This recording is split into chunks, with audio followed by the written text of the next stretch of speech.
Let me ask Renishya Jayan, Ellis Pratt, Michael Mang, Ruby Batallones, and Mike Jang to the stage. So let me ask quick questions. During the evaluations, the evergreen problem, login, this came up. That is sometimes frustrating that you are stopped with a login wall. However, there are sometimes very good reasons for these login requests.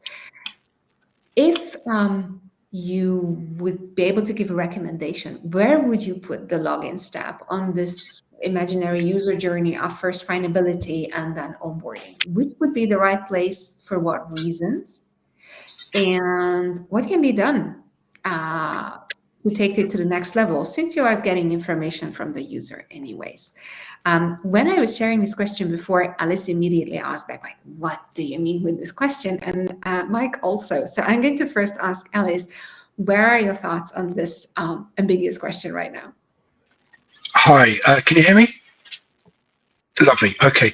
Well, two things sprung to mind, and part of it's related to seeing an API as a product, and that is that one of the principles within sales is let the prospective customer experience the value, the transformation, before they actually buy.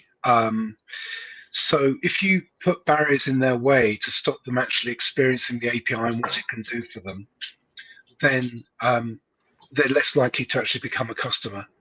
And with that, from a usability perspective, there's the principles of reducing user friction, avoiding those pain points that make it harder for people to use it. So as a general rule, my view is to make it as easy as possible for somebody to use the API as quickly and as easily as they can. Related to that, Mike had a suggestion on how the two can be related, enhancing the benefit and logging in. And I'll leave that for Mike because I hadn't considered this at all. But it was a brilliant idea, which I hadn't. But he has. I did also ask ChatGPT what the answer was because the question was quite complex. And it said, keep it free for people to browse and explore. Keep it without a login to enable them to try the API in Sandbox. And after that, if they want keys, if they want to save a project, then ask for a login. Now, it may be with some, the issue of providing keys is something where that might be fundamental to actually trying and using the API anyway. So requiring the login might come in earlier. But that would be generally what I've seen out there, and I think tends to work.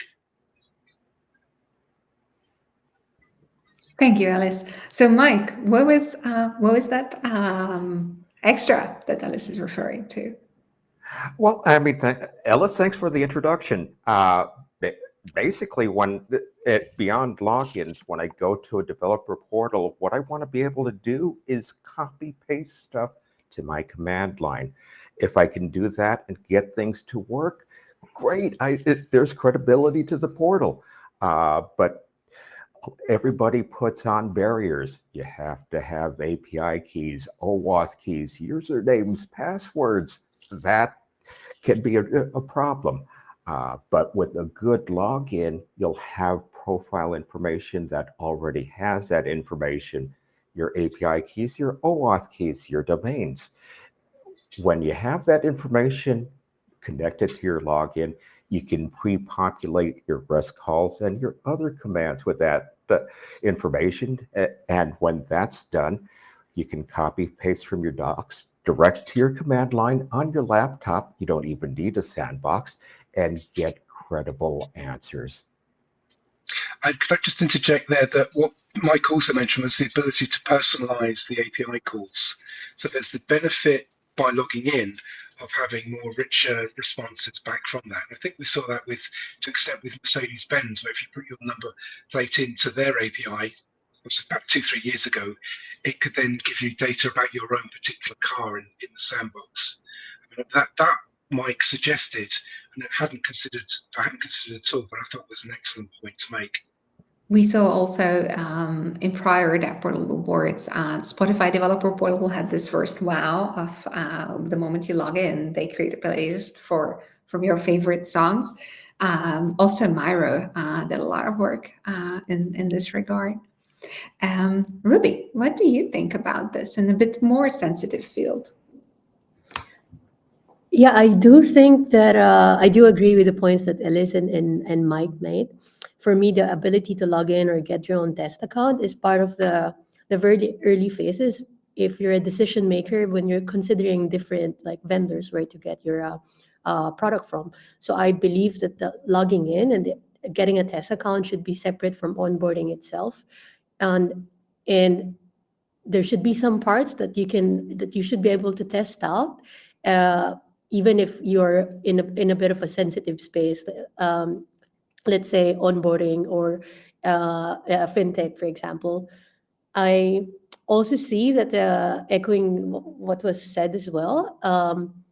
I also see that when I'm logged in, I would also expect to have like access to more tailored content that's specific to my account, that's specific to my setup. I would also think, for whether that's through code snippets, as has been mentioned, dashboards, or also maybe even like recommendations. And now I can optimize my account, right? How can I further improve the product? And I'm also asking Renishya, strong advocator for frictionless user experiences, please. How do you see this? Where would you put login? Like I totally agree with all my fellow jurors, and I think in order to have a frictionless user experience, you really need to like prioritize discovery over login requirements. And as like others already said, I think it not only enhances the user experience, but also opens opportunities for acquiring new customers and driving upsell potential. And also, like I know there's also the challenge of providing personalized experience, as all of them have already said.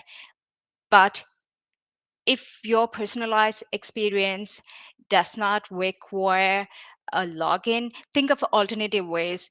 Like one of the portals had a solution finder, which was an out of the box thinking. Think about such options first before actually providing something. And also, like, there is there in the question, I think there was also like where exactly it should be placed. I think there is no right or wrong answer here.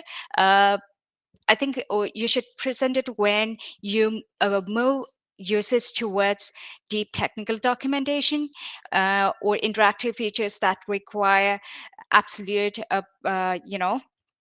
access. I think you can always validate all of these with metrics and see if it is making sense for the users. Because once like, I feel that the findability experience and once you logged in experience shouldn't also be different. Sometimes you see that once you log in, it's a different experience altogether. It should be a seamless experience for the users. Thank you very much.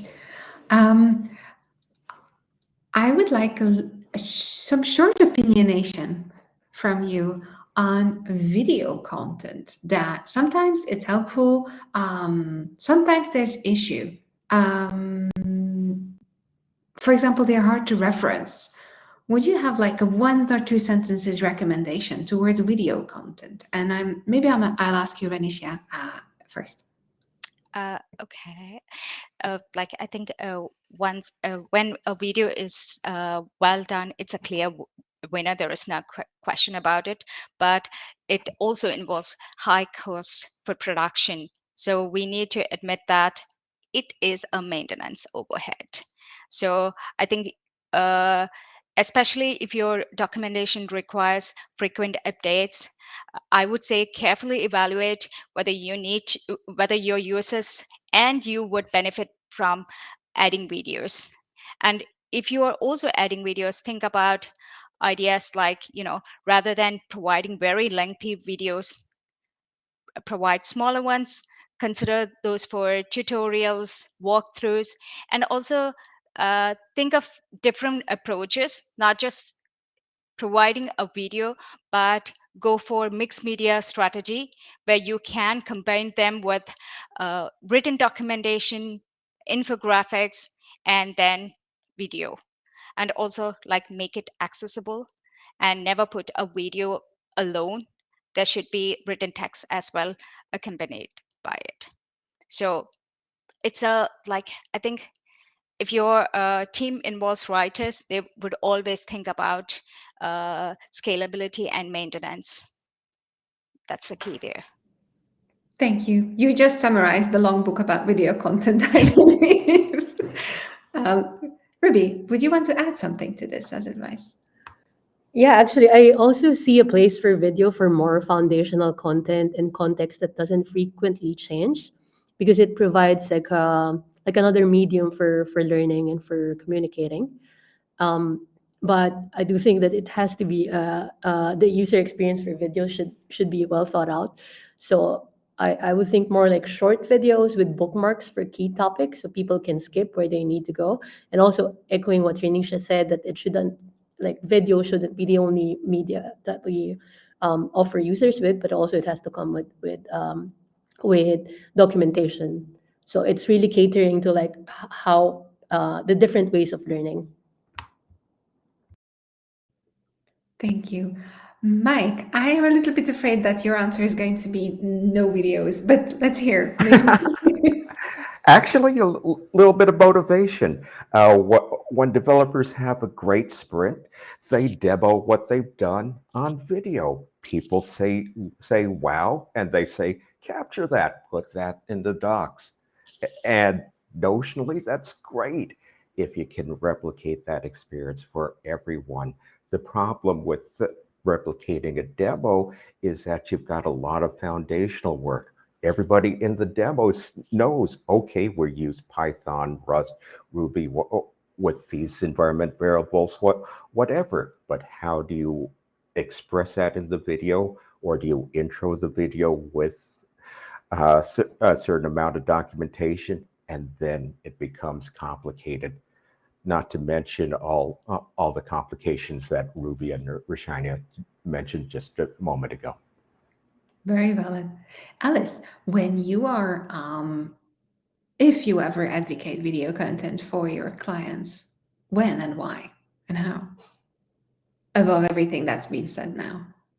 I would agree with everything that's been said. One of the weaknesses with the videos in the portals was poor audio quality. There's a lot of background noise in there, and it would help them enormously if people used tools like Camtasia, just any tool to just clean up the audio, if nothing else.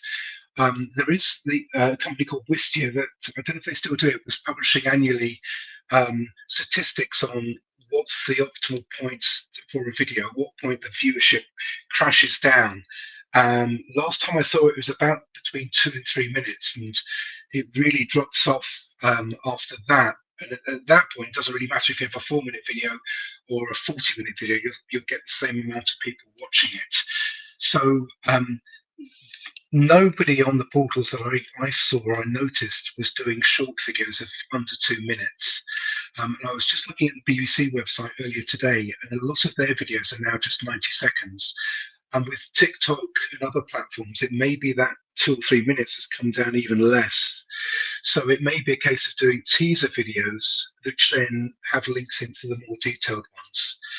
They are great for cookbooks and showing solutions. There's a guy called James Briggs who has some fantastic videos on how to do AI and LangChain for a variety of different customers. I think he's got 69,000 followers on YouTube, and they really work well of showing how a solution can be done and walking it through from beginning to end. But they do need to be done professionally. It doesn't take much, but it's a set of skills that most technical authors don't have normally. They're good at writing. We also saw that with the portal images. The images were overly large within a lot of the sites, and they could have been a lot smaller, taken up less space.